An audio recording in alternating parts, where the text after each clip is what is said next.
Hello students, partnership accountancy को आगे बढ़ाते हुए आज हम जिस चैप्टर पर पहुंचे हैं उसका नाम है admission of a partner.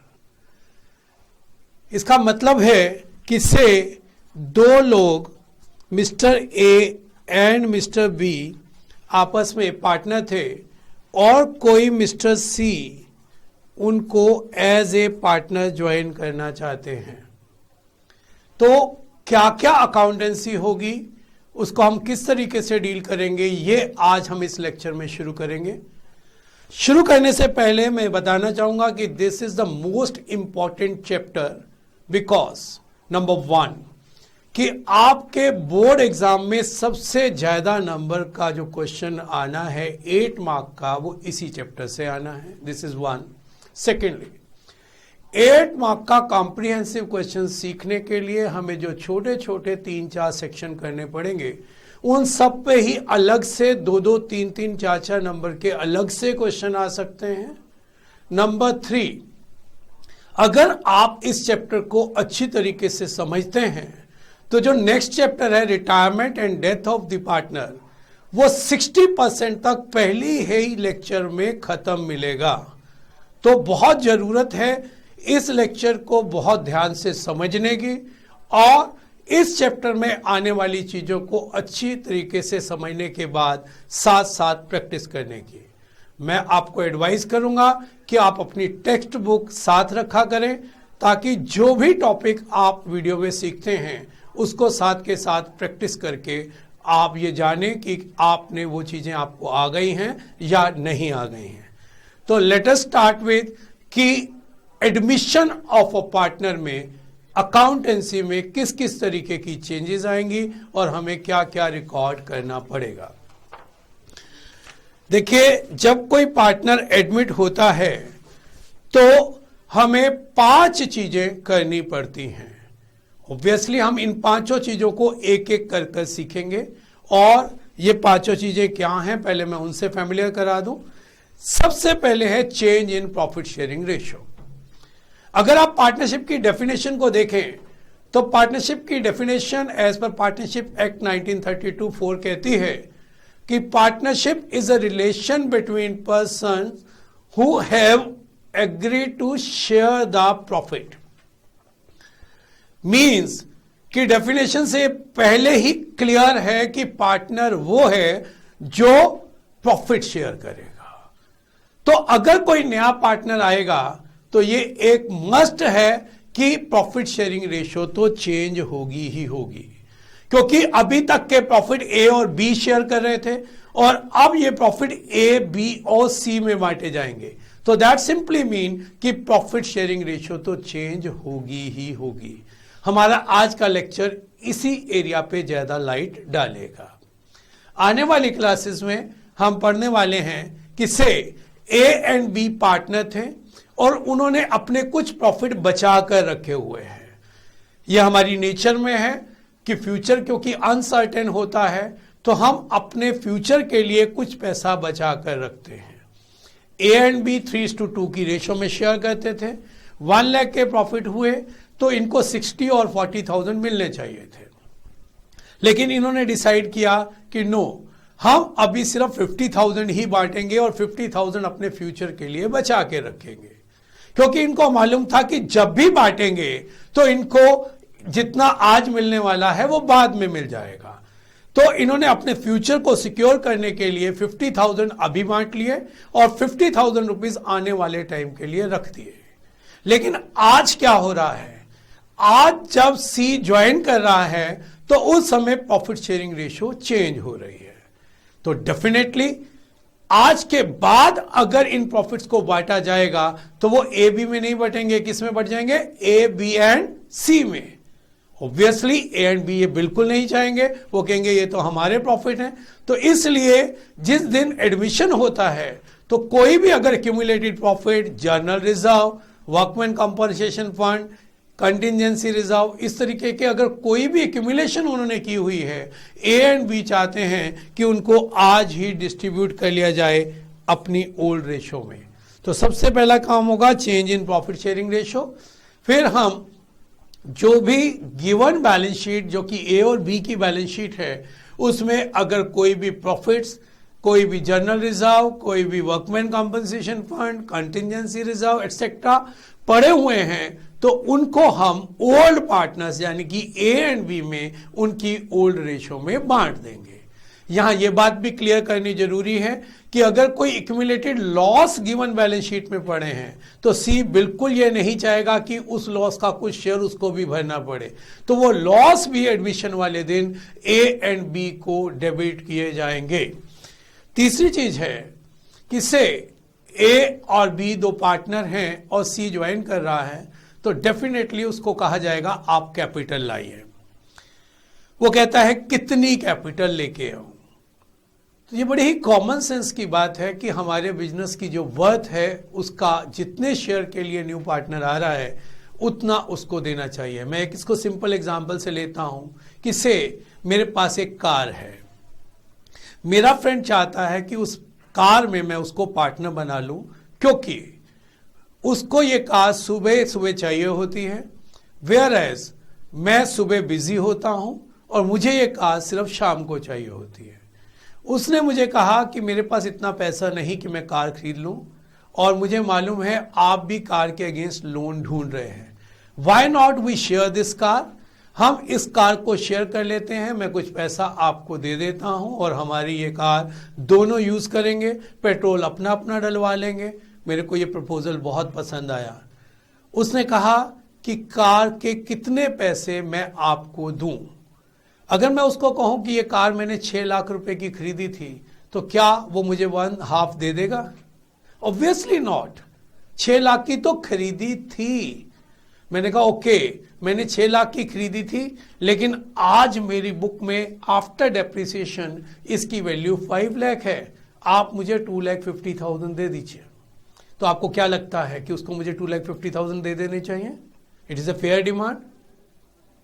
No, definitely वो ये बोलेगा कि ये डेप्रिसिएशन जो आपने चार्ज किया है इससे जो आपकी बुक वैल्यू कार की 5 लाख रुपए आ रही है, it may differ from the market price. Market price में हो सकता है ये कार सिर्फ 4 लाख की हो, तो वाई आई शुड पे 2,50,000? मुझे 2 लाख रुपए देने चाहिए। हां, अगर कार की वैल्यू मार्केट में 5,50,000 है तो आप चाहे मुझसे ज्यादा ले लीजिए। तो बुक वैल्यू क्योंकि मार्केट वैल्यू से डिफर होती है तो कोई भी ज्वाइन करने से पहले ये चाहेगा कि उसकी सही वर्थ पता लगे, सो एज कि वो कितनी कैपिटल कंट्रीब्यूट करना चाहेगा जो उसकी बिजनेस की एक्चुअल नेट वर्थ होगी। साथ ही अगर इसका मतलब यह हुआ कि अगर ए बी की फॉर्म में सी ज्वाइन करना चाहता है तो वो ये कहेगा कि मैं सबसे पहले ये चाहूंगा कि आपके बिजनेस में जो एसेट्स दिखाई जा रही हैं और जो लायबिलिटीज दिखाई जा रही हैं इनको आप रीवैल्यू कीजिए, इनकी मार्केट वैल्यू पता कीजिए और उसके हिसाब से जो एक्चुअल नेटवर्थ आती है तो मुझे कहा जाए मैं उसका शेयर लेकर आऊंगा। यहां एक बात और समझने वाली है कि अगर हमारी एसेट्स ज्यादा वैल्यू की निकलती हैं मार्केट में तो it is a case of profit कि बिजनेस का प्रॉफिट हो गया। बिजनेस सोच रहा था कि उसकी एसेट 10 लाख की हैं लेकिन जब मार्केट में पता किया गया तो ये 12 लाख की निकली। 2 लाख रुपए बिजनेस के लिए एक प्रॉफिट सिचुएशन है। तो आपको क्या लगता है ये 2 लाख के प्रॉफिट किसको मिलने चाहिए? क्या ए बी को या ए बी सी को? ऑब्वियसली ये ए और बी को मिलने चाहिए क्योंकि सी ने तो अभी ज्वाइन भी नहीं किया है और ज्यादा डेप्रिसिएशन लगने की वजह से ये जो लॉस उठाया है किसने उठाया? ए एंड बी ने। तो आज अगर उन एसेट्स को रिवैल्यू करने की वजह से कोई प्रॉफिट हो रहे हैं तो उसका भी हक किसको बनता है? ए एंड बी को। सिमिलरली अगर कोई लॉसेस हो रहे हैं तो वो लॉस भी किसको बियर करने पड़ेंगे? ए एंड बी को। लेकिन इट इज अ मस्ट कि एडमिशन के समय हमें एसेट्स को रिवैल्यू और लायबिलिटी को रीअसेस करना पड़ेगा सो एज कि न्यू पार्टनर को किसी गेन पोजीशन या लूजिंग पोजीशन में ना रखा जाए। उसके बाद अगला पॉइंट है गुडविल। हमने अभी ये कहा ए एंड बी पार्टनर हैं और सी ज्वाइन करना चाहता है, और सी क्या बोलता है कि मैं आपके कहने से ये नहीं मानूंगा कि आपकी नेटवर्थ 9 लाख है और मुझे 1/3 देना है। आप इसकी एक्चुअल मार्केट वैल्यू पता कीजिए।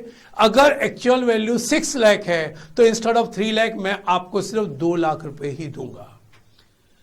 डोंट यू फील कि ये कहीं ना कहीं ए एंड बी के लिए पिंचिंग है, क्योंकि आज बिजनेस जिस भी लेवल पर है उसके लिए ए एंड बी ने बहुत सारी हार्डशिप फेस की है। हो सकता है ऐसा समय रहा हो, ए एंड बी ने देखा हो कि सुबह दुकान पे आते हैं, पूरा दिन कोई कस्टमर ही नहीं आता है। फिर थोड़ा सा बिजनेस चला, कस्टमर आना शुरू हुआ, लेकिन बहुत ही लो प्रॉफिट पे इनको बेचना पड़ा बिकॉज ऑफ कंपटीशन। बहुत सी ऐसी चीजें भी होंगी जो इनकी दुकान पे बिकी ही नहीं, इन्होंने खरीद तो ली थी। बहुत सारी ऐसी हार्डशिप होंगी कि ये महंगा खरीद लाए क्योंकि ये नए थे, इनको मालूम ही नहीं था कि कहां से सस्ता मिलता है। कुछ रेगुलर कस्टमर आने शुरू हुए और उन्होंने इनसे क्रेडिट मांगा, इन्होंने क्रेडिट दिया, उनमें से 2, 3, 4 कस्टमर लौट कर ही नहीं आए, बैड हो गए। ये सारी हार्डशिप किसने फेस की है? ऑब्वियसली ओल्ड पार्टनर्स ने, ए एंड बी ने।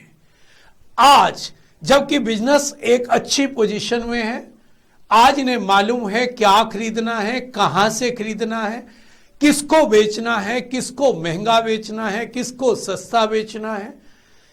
बिजनेस से सेट हो चुका है, बिजनेस के प्रॉफिट हो रहे हैं, और उस दिन कोई नया पार्टनर आकर कहे कि मैं आपके कहने से नहीं मान रहा हूं कि आपकी वर्थ 9 लाख रुपए है, अगर इसकी वर्थ 6 लाख है तो I will pay for 6 lakh share.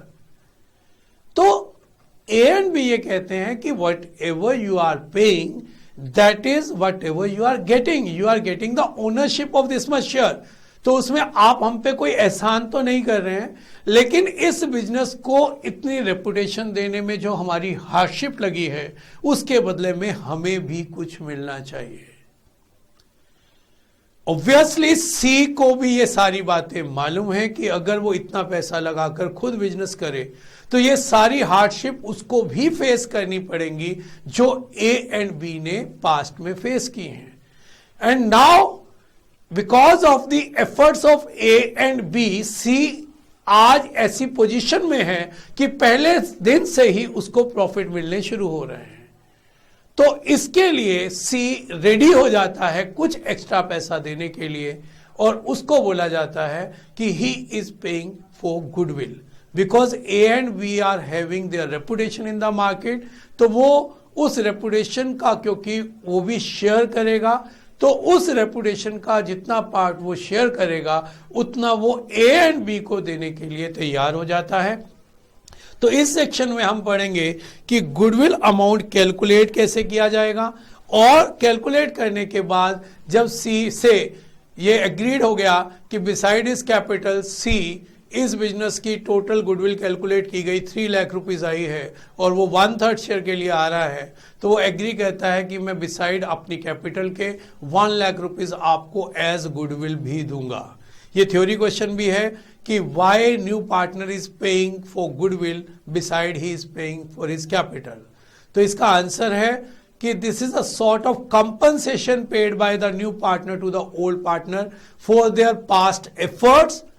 He is being put in a position of getting profit, and moreover, A and B are sacrificing in his favor. Now onward profits are to be shared between A, B and C. Previously ये profit ए और B ले रहे थे, लेकिन अब ये profit ए, B, सी में लेंगे, तो दैट मीन ए और बी को कुछ प्रॉफिट शेयर सेक्रीफाइस करना पड़ेगा। तो गुडविल का जो अमाउंट सी ए और बी को दे रहा है, it is a sort of compensation paid by him to A and B. हम इन चारों टॉपिक को पहले अलग अलग पढ़ेंगे। सबसे पहले आज हम पढ़ेंगे change in profit sharing ratio.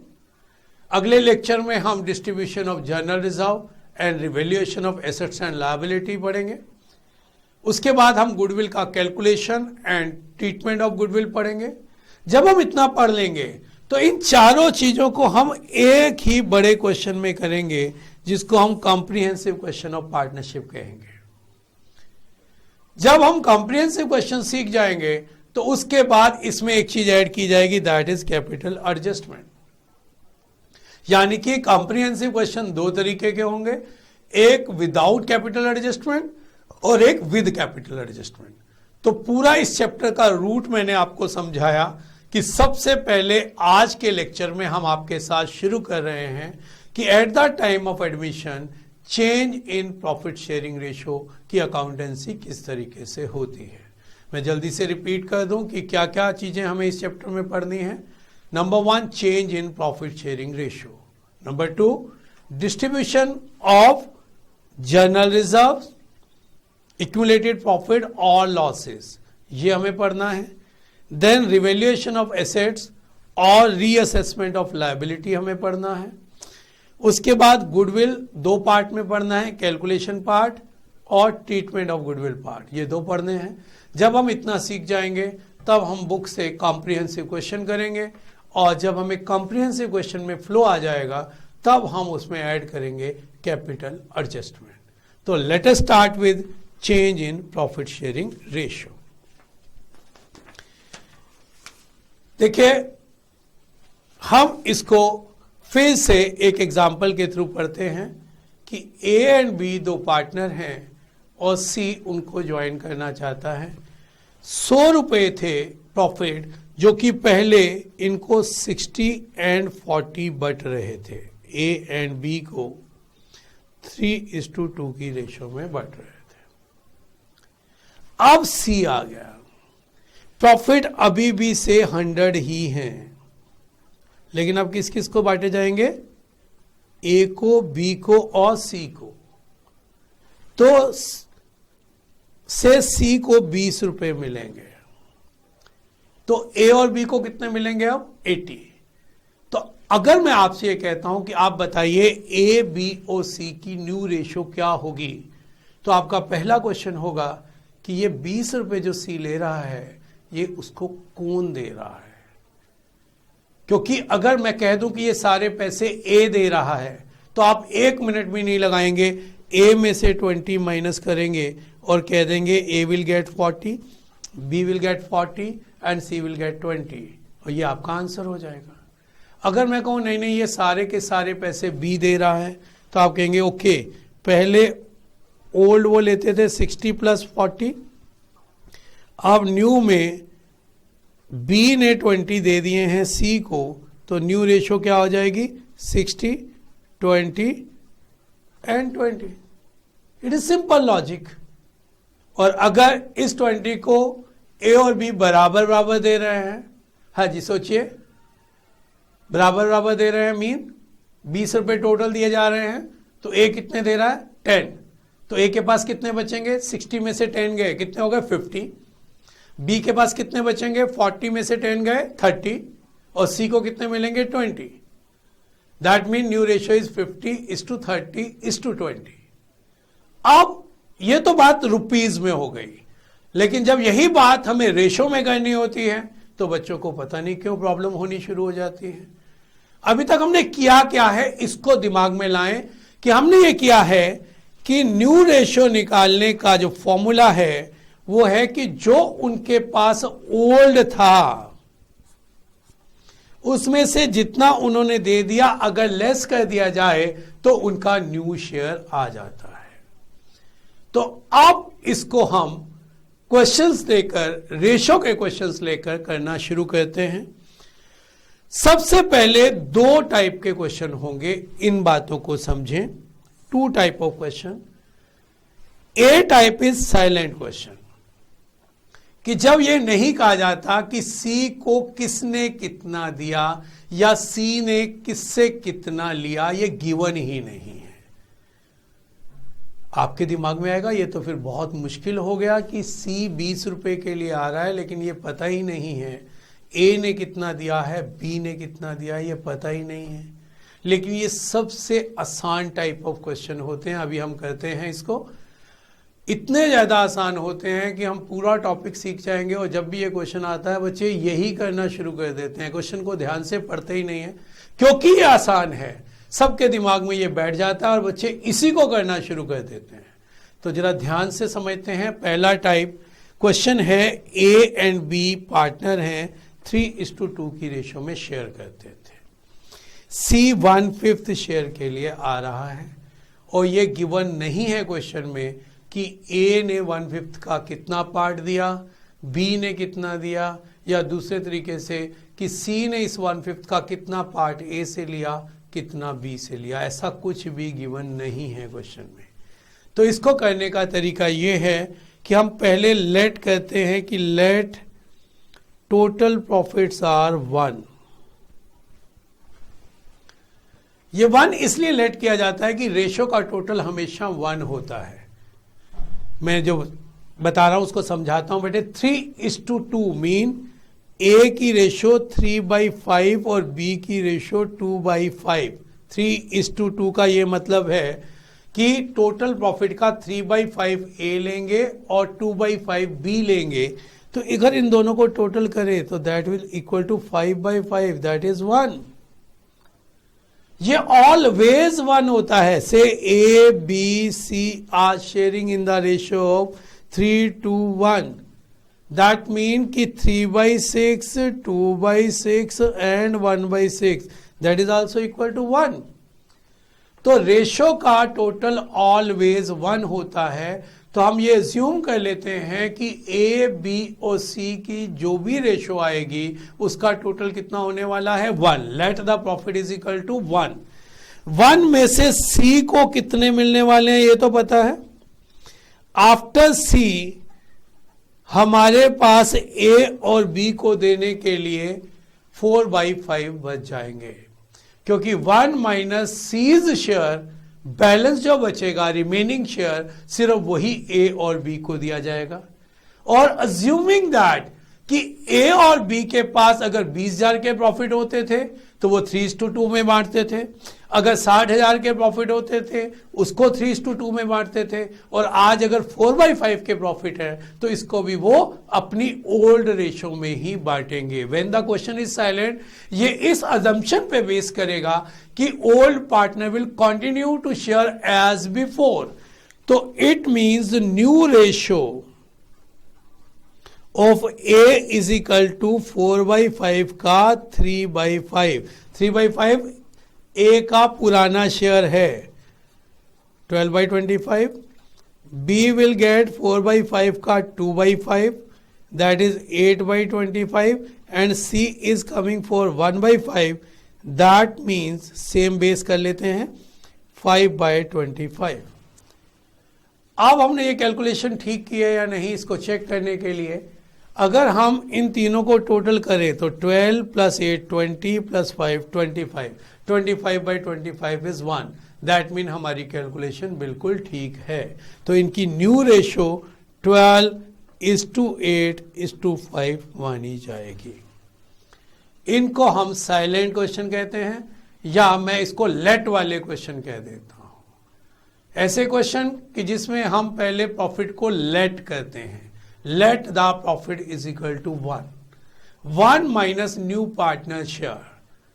इस क्वेश्चन में 1 माइनस 1/5 करके कितना आ गया, 4/5।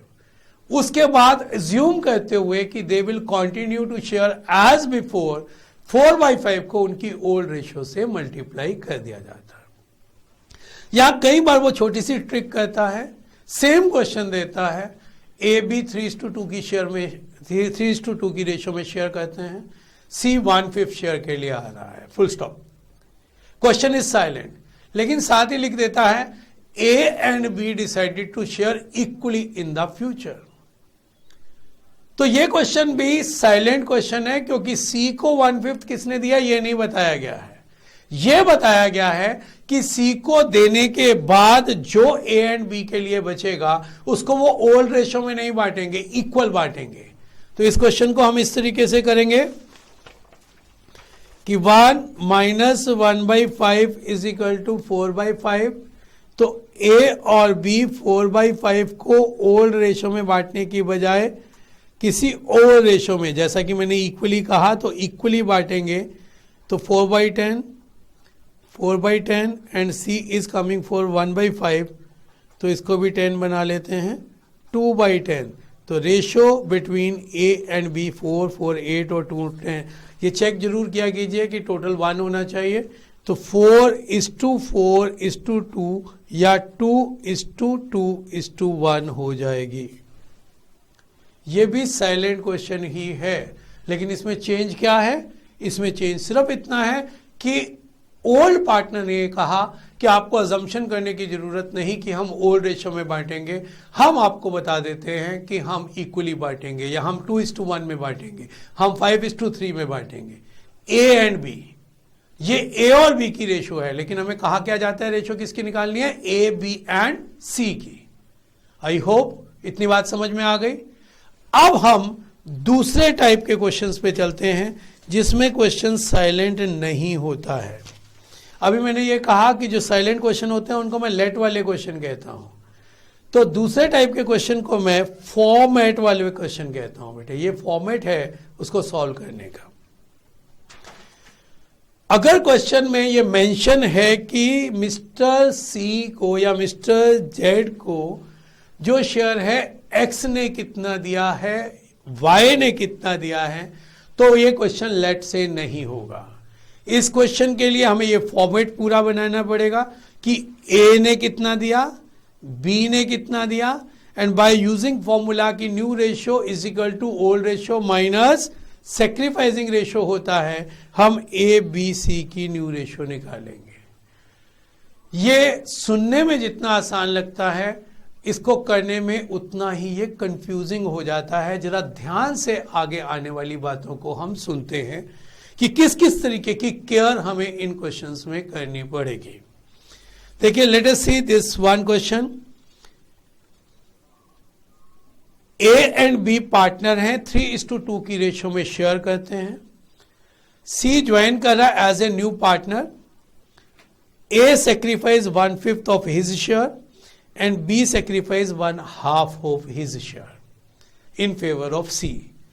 सी की न्यू रेशियो गिवन नहीं है, सी कितने शेयर के लिए आ रहा है, और इस क्वेश्चन को हमें सॉल्व करने के लिए कहा जाता है।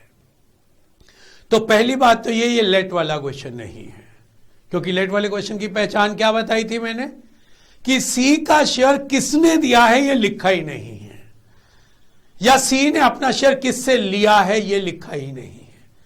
तो इस क्वेश्चन में ये क्लियरली लिखा है कि ए ने अपने शेयर से कितना दिया और बी ने अपने शेयर से कितना दिया।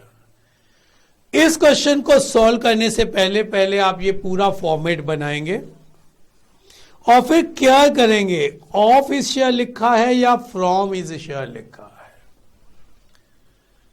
क्योंकि अगर मैं ये कहूं कि मेरी जेब में 100 रुपए हैं और मैं इसका 1/5 सी को देता हूं, 1/5 of my pocket, that mean कि 100 इंटू 1/5 करके मुझे निकालना पड़ेगा कि मैं कितना सी को देता हूं। लेकिन अगर मैं कहूं मेरी जेब में 100 रुपए हैं और इसमें से मैं 20 रुपए सी को देता हूं, तो ये कैलकुलेटेड फिगर है, तब मुझे कुछ निकालना नहीं पड़ेगा। ये हमारा पहला केयर है कि वर्ड ऑफ यूज किया गया है या वर्ड फ्रॉम यूज किया गया है। तो जो क्वेश्चन मैं अभी आपके साथ कर रहा हूं, इसमें दोनों ऑफ वर्ड यूज किए गए हैं, 1/5 of his share, 1/2 of his share. तो चलिए इस क्वेश्चन को हम सॉल्व करते हैं। ए अपने शेयर का, ए का शेयर कितना है 3/5 का 1/5 सी को देता है, दैट मीन 3/25 वो देता है सी को। और सिमिलरली बी अपने शेयर का 1/2 सी को देता है, दैट मीन 2/10 वो सी को देता है। अब हमें न्यू रेशियो निकालनी है। ए जिसकी ओल्ड रेशियो 3/5 थी, जिसमें से उसने 3/25 दे दिया, तो ए के पास टोटल 12/25 नई फॉर्म में बच गया। बी जिसके पास 2/5 था, इसमें से 2/10 वो दे देता है, तो इसके पास 4 - 2 दैट इज 2/10 बच गया। एंड सी को ए से इतने प्लस बी से इतने मिले, इन टोटल सी को 16/50 मिला। अब हम इनको सेम बेस करते हैं और ये चेक करते हैं कि क्या हमारी कैलकुलेशन ठीक है या नहीं। हमें 50 बैलेंस करना है, तो 2/2 से मल्टीप्लाई किया 24/50, इसको 50 करना है तो 5/5 से किया तो 10/50, 24 और 10 34 और 16 50। दैट मीन हमारी कैलकुलेशन बिल्कुल ठीक है और इनकी रेशो 24:10:16 हो गई, जिसको हम ओ छोटा कर लेते हैं 12:5:8, ये इनकी रेशो कहलाएगी। तो फिर से देखें कि ये क्वेश्चन क्या था। ये क्वेश्चन फॉर्मेट वाला क्वेश्चन था। हम सारे क्वेश्चंस को दो पार्ट में बांट देते हैं, लेट वाले क्वेश्चन और फॉर्मेट वाले क्वेश्चन। लेट वाले क्वेश्चन में ये गिवन नहीं होता है कि न्यू पार्टनर को किसने कितना दिया, और फॉर्मेट वाले क्वेश्चन में ये गिवन होता है किसने कितना दिया। तो हमने ये पहला क्वेश्चन किया जिसमें ऑफ हिज शेयर, मैंने कहा ये केयर करनी है आपको, ऑफ वर्ड दिया हुआ है या फ्रॉम वर्ड दिया है तो कैलकुलेटेड फिगर दी है, ऑफ दिया है तो अभी हमें कैलकुलेट करके देखना पड़ेगा। और उसके बाद ये तो हमारा फॉर्मूला ही है, यहां से ही हमने शुरू किया था कि न्यू रेशो निकालने के लिए ओल्ड रेशो में से सेक्रीफाइस लेस करना पड़ेगा। तो let's have another question, format वाला ही क्वेश्चन करते हैं और देखते हैं इसमें हमने जो केयर कही है आप उस केयर को कर सकते हैं या नहीं। देखिए जी, पढ़िए क्वेश्चन को ध्यान से, आपकी स्क्रीन पे है कि ए बी पार्टनर हैं, 3:2 की रेशो में शेयर करते हैं। A sacrifice 1/5 from his share है और B sacrifice 1 of his share है। Find new ratio. क्या ये सेम क्वेश्चन है जो अभी हमने किया? इसमें एक छोटा सा चेंज है, वो है 1/5 फ्रॉम, 1/2 ऑफ 1/5 फ्रॉम। तो इससे क्या चेंज होगा कि ए का सेक्रीफाइस गिवन है, इसको मुझे कैलकुलेट करने की जरूरत नहीं है, it is already calculated. From का वर्ड ये है। अगर यही ऑफ था तो अभी मैंने थोड़ी देर पहले क्या किया था, 3/5 इंटू 1/5, तब मुझे ऑफ था तो निकालना पड़ा, लेकिन यहां पर फ्रॉम वर्ड यूज है तो ये एक कैलकुलेटेड फिगर है। बी के लिए मैंने ऑफ वर्ड यूज किया है तो बी का निकालना पड़ेगा।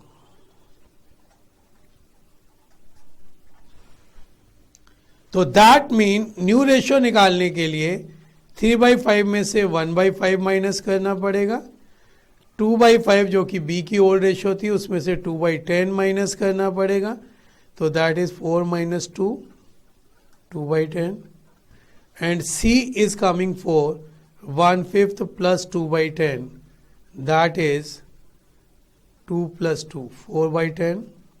इसको भी 10 कर लेते हैं तो 4/10, कंफर्म करते हैं 4 और 2 6 एंड 4 10, यानी कि 4:2:4, और इन अदर वर्ड 2:1:2 इनकी रेशो है। आई होप कि आप फ्रॉम और ऑफ का डिफरेंस समझ पाए होंगे। From mean calculated figure, of mean अभी कैलकुलेट करना है। अभी तक जो बातें मैंने की उसको दोबारा से जरा हम बात कर लें। हमने ये कहा कि प्रॉफिट शेयरिंग रेशो के जो क्वेश्चन होते हैं उनको दो पार्ट में डिवाइड किया जाता है, लेट वाले क्वेश्चन या साइलेंट क्वेश्चन। ये कैसे होते हैं? 1 माइनस न्यू पार्टनर शेयर, और उसके बाद रिमेनिंग जो आता है उसको ओल्ड पार्टनर की रेशो में मल्टीप्लाई कर दिया जाता है। अगर कोई रेशो नहीं दी होती तो ओल्ड रेशो ही हम एज्यूम कर लेते हैं कि उसी रेशो में शेयर करेंगे, लेकिन मैंने बताया कि ये लोग एग्री कर सकते हैं कि फ्यूचर में वो किसी और रेशो में शेयर करेंगे। लेकिन दूसरे क्वेश्चन मैंने बताया फॉर्मेट, केयर 1 मैंने अभी बताई है आपको। इसमें हम फॉर्मेट कौन सा लगाते हैं? हम फॉर्मेट लगाते हैं कि हमारी new ratio old ratio minus sacrifice है, लेकिन हमें उससे पहले ए का सेक्रीफाइस और बी का सेक्रीफाइस निकालना पड़ेगा। ये वाली बातें हमने की। तो केयर 1 में हमने कहा वर्ड ऑफ यूज किया गया है या वर्ड फ्रॉम यूज किया गया है, ये हमारी केयर नंबर 1 है। अब मैं केयर 2 की बात आपसे करता हूं। 2 केयर हैं और उसके साथ ही ये पूरा टॉपिक कवर हो जाएगा। हम बात करते हैं केयर 2 की। न्यू पार्टनर का शेयर तोड़ना है या ओल्ड पार्टनर का शेयर तोड़ना है? मींस फॉर्मेट वही है, लेकिन अब हमें बड़े ही ध्यान से पढ़ना पड़ेगा कि वो क्या कह रहा है। मैं फिर से एग्जांपल देता हूं आपको।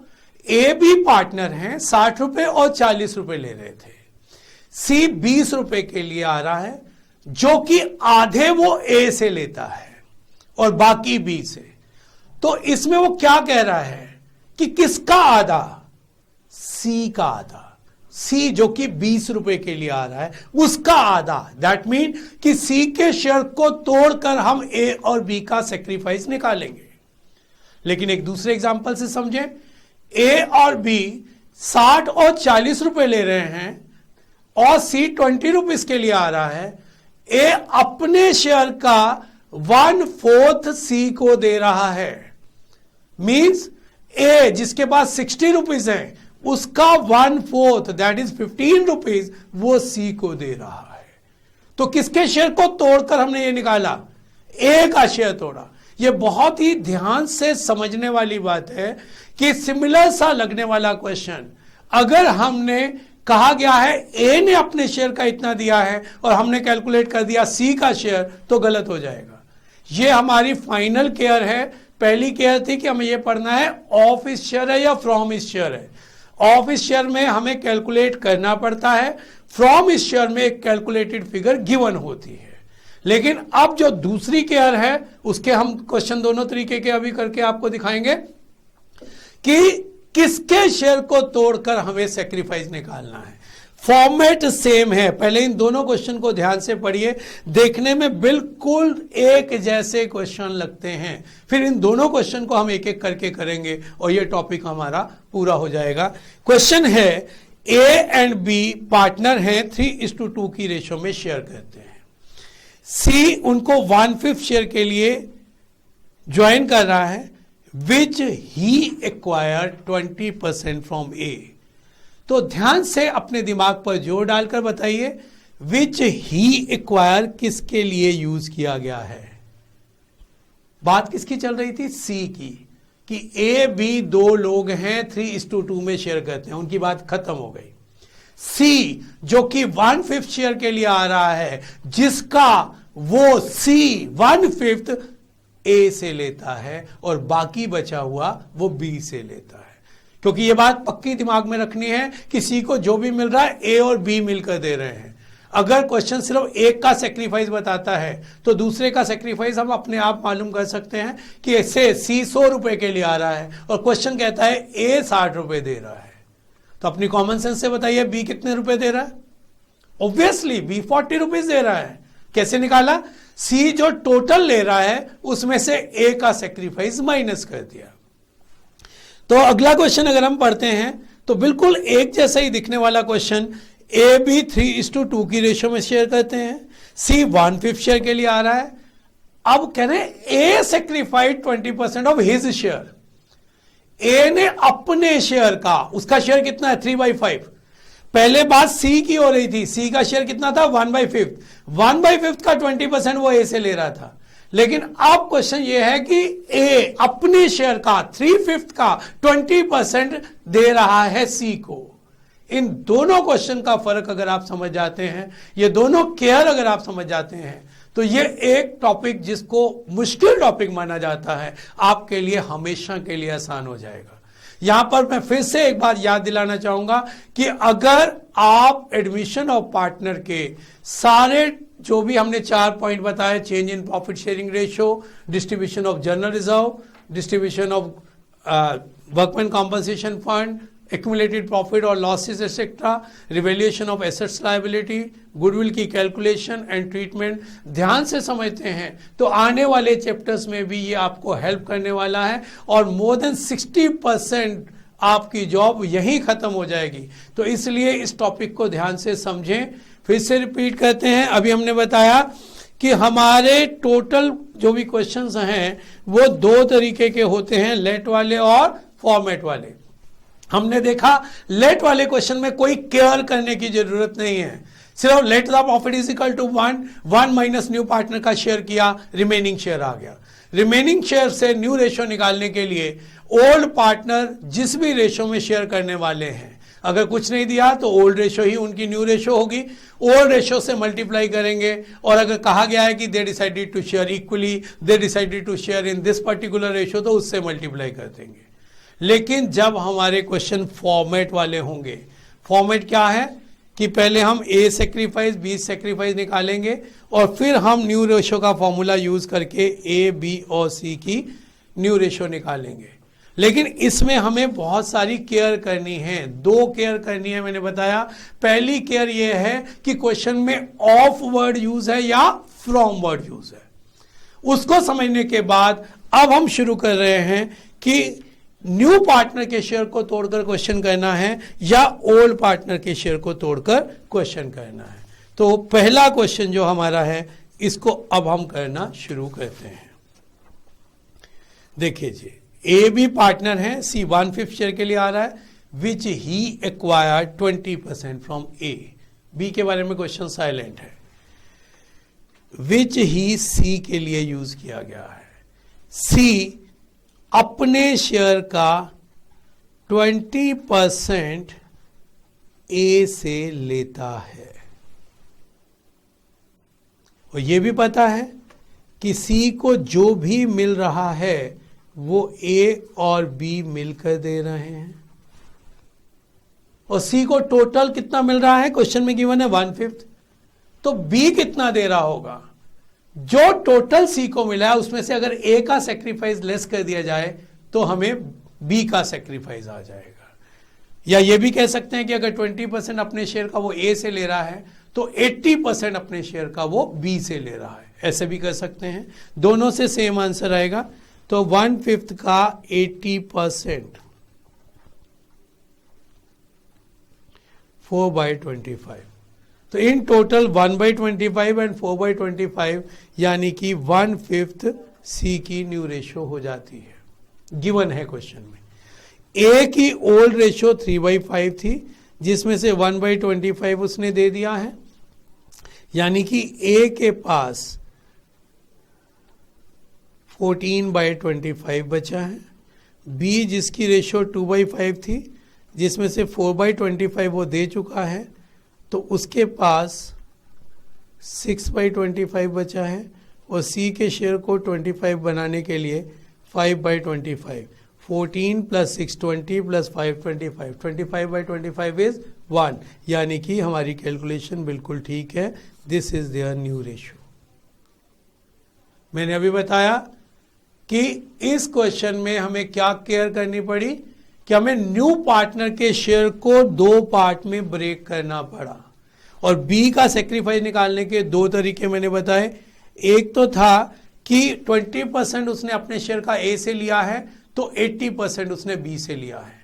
दूसरा तरीका था कि सी का टोटल शेयर माइनस जो उसने ए से लिया है, तब भी हमें यही आंसर आ जाएगा बेटा। जो भी आपको कंफर्टेबल लगे आप दोनों यूज कर सकते हैं और फिर बाय यूजिंग द फॉर्मूला कि new ratio is equal to old ratio minus sacrifice हम उनकी न्यू रेशियो निकाल सकते हैं। अब हम एक क्वेश्चन लेते हैं जिसमें हमने क्या करना है, ए और बी पार्टनर हैं, सी 1/5 शेयर के लिए आ रहा है और ए अपने शेयर का 20% सी को दे रहा है। ये वाला क्वेश्चन हम कहते हैं। तो पहले हम फॉर्मेट बनाएंगे, A is sacrifice, B is sacrifice, new ratio is equal to old ratio minus sacrifice. हमें कहा गया है A एंड B 3:2 की रेशो में शेयर करते थे, C 1/5 शेयर के लिए आ रहा है। A अपने शेयर का 20% C को देता है। A sacrifice 20% of his share. A अपने शेयर का 20% C को देता है। अभी जो हमने क्वेश्चन किया था उसमें क्या था? उसमें था कि C अपने शेयर का 1/5 20% A से लेता है। तो ये केयर बहुत जरूरी है कि हमें न्यू पार्टनर के शेयर को ब्रेक करके दोनों का सेक्रीफाइस निकालना है या ओल्ड पार्टनर के। तो बस इसको अब हम करके देखते हैं। ए ने अपने शेयर का 1/5 दैट इज 3/25 दे दिया ए को, सी को, एंड बी ने total of C minus as sacrifice that is 2/25 दे दिया। तो अब न्यू रेशो ए के लिए 12/25 हो जाएगी, बी के लिए 8/25 और सी के लिए 5/25 हो जाएगी। चेक करना है कि 25/25 ही होना चाहिए। 12 + 8 20 + 5 25। ये चेक करने की आदत जरूर डालनी है, क्योंकि अगर हमसे कैलकुलेशन की कोई भी गलती हुई होगी तो हमें यही पता लग जाएगा कि इनका टोटल तो 25 मतलब 1 नहीं हो रहा है, तो ये गलत हो रहा है। तो इन टोटल हमने एडमिशन के चैप्टर में आपसे ये कहा कि हमें 4 चीज़ें अलग अलग सीखनी हैं। Number 1 change in profit sharing ratio, जिसकी डिस्कशन हमने आज के लेक्चर में की। इसमें हमने देखा कि 2 तरीके के क्वेश्चन होते हैं, लेट वाले और फॉर्मेट वाले। लेट वाले क्वेश्चन में ज़्यादा केयर करने की जरूरत नहीं। Let the profit is equal to 1 minus new partner share, remaining share आ जाता है, उसको ओल्ड पार्टनर्स की रेशो से मल्टीप्लाई करते हैं, न्यू रेशो आ जाती है।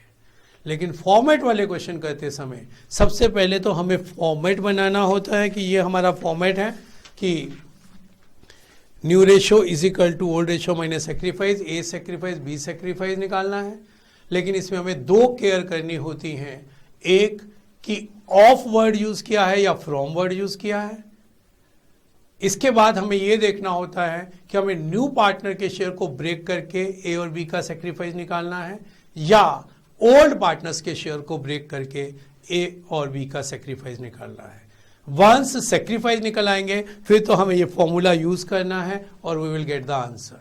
तो ये था हमारा change in profit sharing ratio. अगले लेक्चर में हम जनरल रिजर्व का डिस्ट्रीब्यूशन और revaluation of assets and reassessment और लायबिलिटी के बारे में पढ़ेंगे।